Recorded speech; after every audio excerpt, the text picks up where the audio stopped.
Bonjour, aujourd'hui je souhaitais vous parler de la guérison des lignées ancestrales, l'influence de votre héritage, de votre lignée maternelle, de votre lignée paternelle dans vos cellules, l'influence de vos ancêtres sur vos comportements, sur peut-être certains blocages. Est-ce que vous avez déjà une idée de l'influence que peuvent avoir les générations précédentes dans votre vie?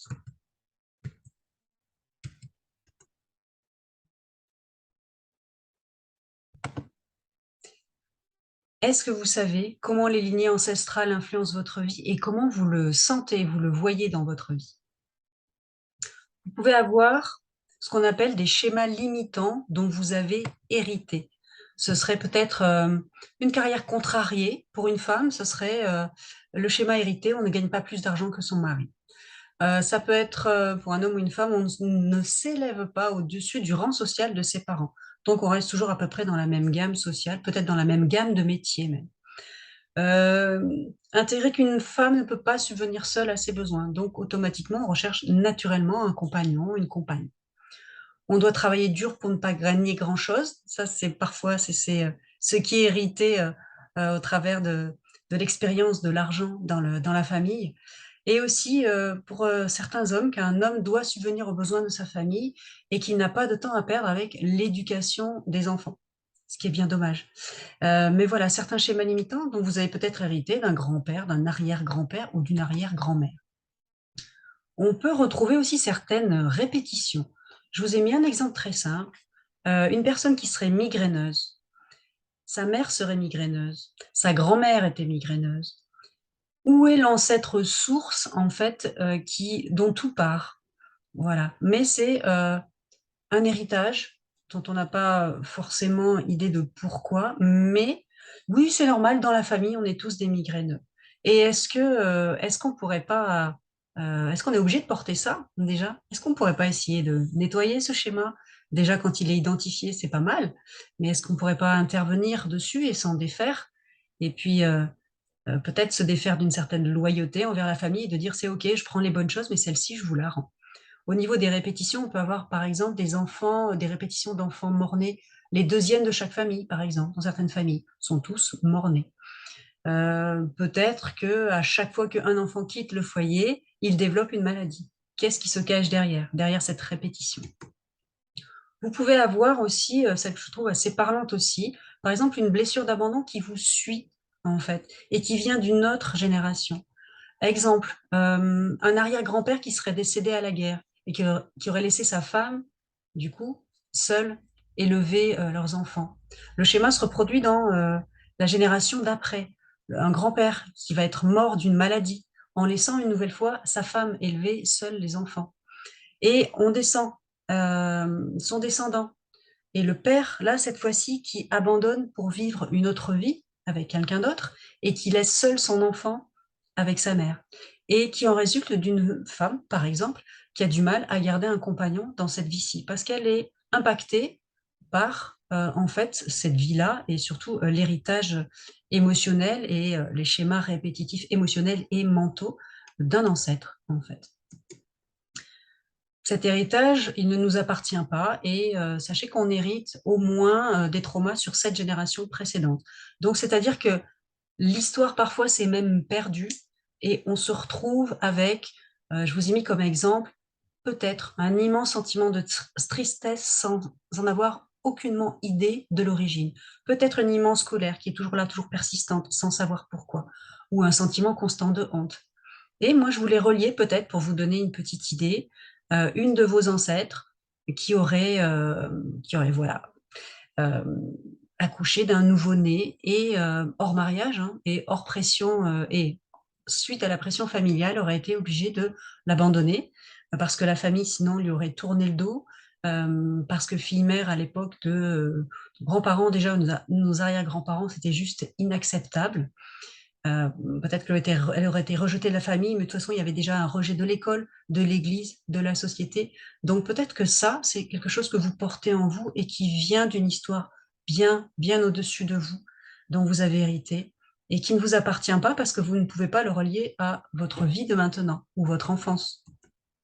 Donc voilà, aborder doucement les blocages familiaux par le biais du travail énergétique peut vous aider Parfois, on n'est pas obligé de mettre un nom dessus, on peut peut-être avoir juste envie de libérer certaines choses où on n'a pas encore idée de vraiment de ce qui bloque, mais peut-être que ce dont je vous parle vraiment, justement, fait écho quelque part en vous, ou peut-être qu'on peut aborder justement un blocage dont on a tout à fait conscience. Mais le travail énergétique, il est assez doux. On va aller se connecter un peu à la source et doucement nettoyer, apporter un peu de lumière à ces événements ou à cet événement qui a fait cascade et qui fait écho dans votre vie. Ce que j'avais envie de vous proposer, en fait, c'est une séance de 4 soins énergétiques et je vous les propose en visio et en groupe. La première et la deuxième séance seront consacrées à ce que j'appelle la méditation de l'utérus sacré.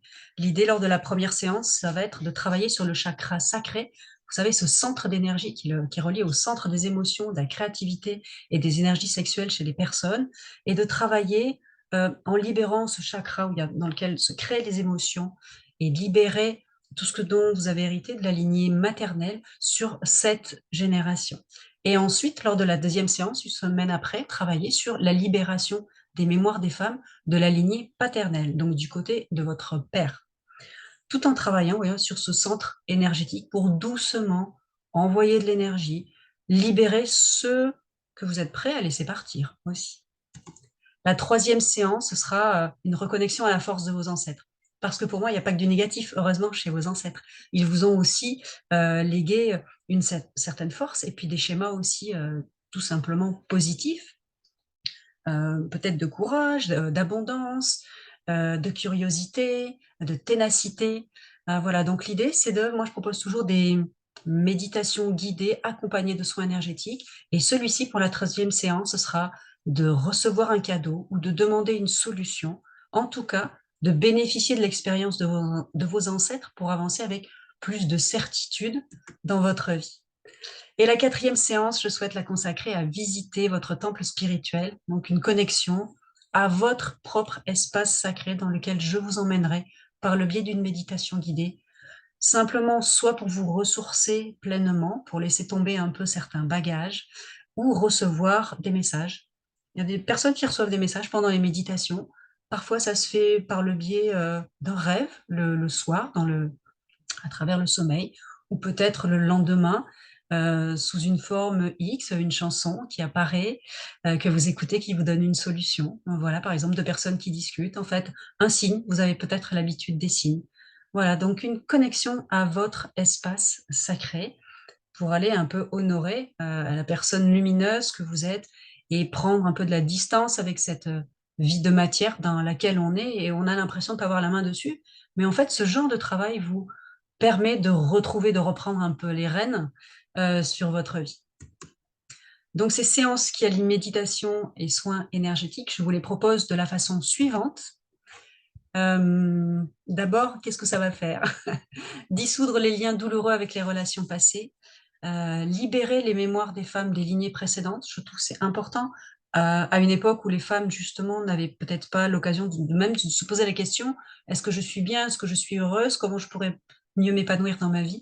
À l'époque, il fallait travailler, élever les enfants, s'occuper des parents, peut-être des beaux-parents. Donc, on n'avait pas ce genre de questions.